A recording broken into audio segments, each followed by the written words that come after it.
Quand il l'a acheté, en rigolant, on a dit Paris 2024.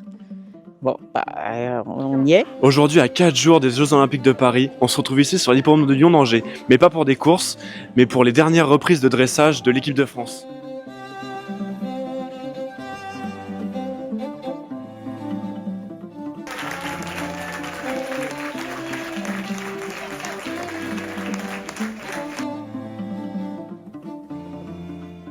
Alors on se retrouve avec Sergio Cornu, l'ancien entraîneur de l'équipe de France et qui a vécu des JO. Il va nous raconter, allez-y. Oui, grosse série de JO. Moi, j'ai fait Barcelone, après j'ai fait Tokyo, Rio, Hong Kong. Avant, il y avait Hong Kong.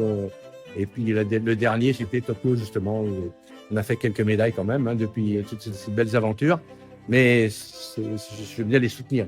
Parce que ce que je comprends, ça doit être, pour eux, c'est impressionnant, c'est un moment important. Et ils ont fait une super préparation, apparemment.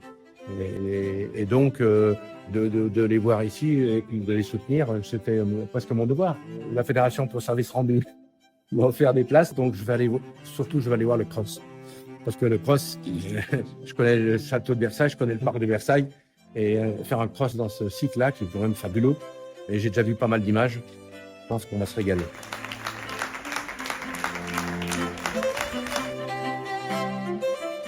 C'est hyper impressionnant, ils sont hyper grands les chevaux, ils sont trop forts par rapport à nous. Pour pouvoir bien supporter les cavaliers avant les JO.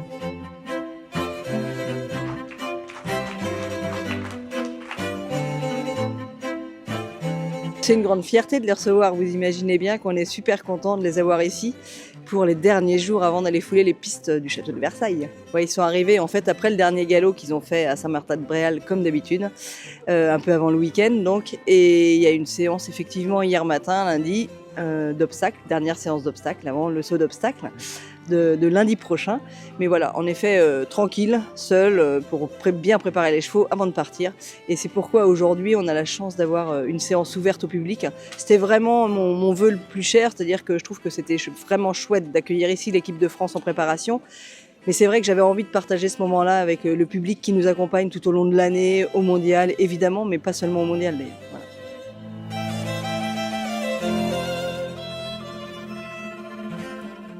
On se retrouve ici avec Laetitia, l'éleveuse de Diabolomante, et Dorothée, la première acheteuse du coup de Diabolo avant qu'il soit vendu pour faire les JO. Alors Laetitia, racontez-nous un peu l'histoire de Diabolo, l'élevage, comment ça s'est passé. Là, je sais que votre mari Emmanuel m'a expliqué un peu qu'il a été élevé avec des pur sang, des AQPS. Donc expliquez-nous Oui. un peu tout ça. Donc, la mère de Diabolo était ma jument de concours. Qui a eu des petits problèmes de santé. Je l'ai arrêtée à 13 ans et au mois de juin, juillet, comme ça. Et du coup, on l'a fait saillir tout de suite. Et par un étalon Scarface de Mars qui n'était pas très connu et qui a pas énormément produit, mais qui était pratique parce qu'on était un petit peu à la bourre. Elle est pleine du premier coup et elle a donné Diabolomante. Voilà. Qui est né un petit machin noir, tout à fait commun.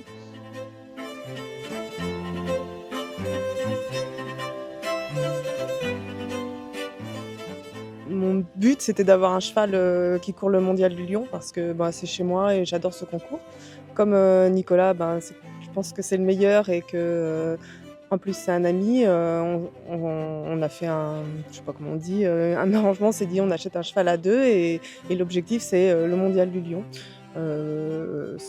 On peut toujours rêver, mais en fait l'histoire s'est bien terminée, donc on a rencontré Diabolo et on s'est dit tiens celui-là il a tout pour, on va essayer et puis progressivement, ça s'est fait progressivement, il a fait les 4 ans, les 5 ans, les 6 ans, les 7 ans et donc il a été qualifié et sélectionné pour le mondial du Lion où ça a été vraiment très très sympa.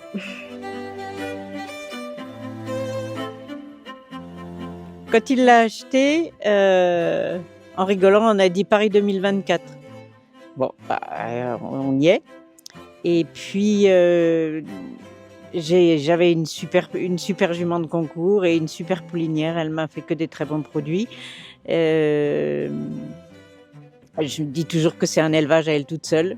Il y a des gens qui élèvent pendant des années, des décennies et qui sortent jamais un bon cheval. Et puis moi, juste avec cette petite jument, j'ai la chance d'avoir sorti un crack qui va courir les jeux à la fin de la semaine. Donc c'est vraiment une belle histoire. Oui, c'est quand même une fabuleuse histoire. Bon, on espère que tout se passera bien et que on va retrouver Diabolo sur les 3 marches du podium. Et bon, direction les JO maintenant.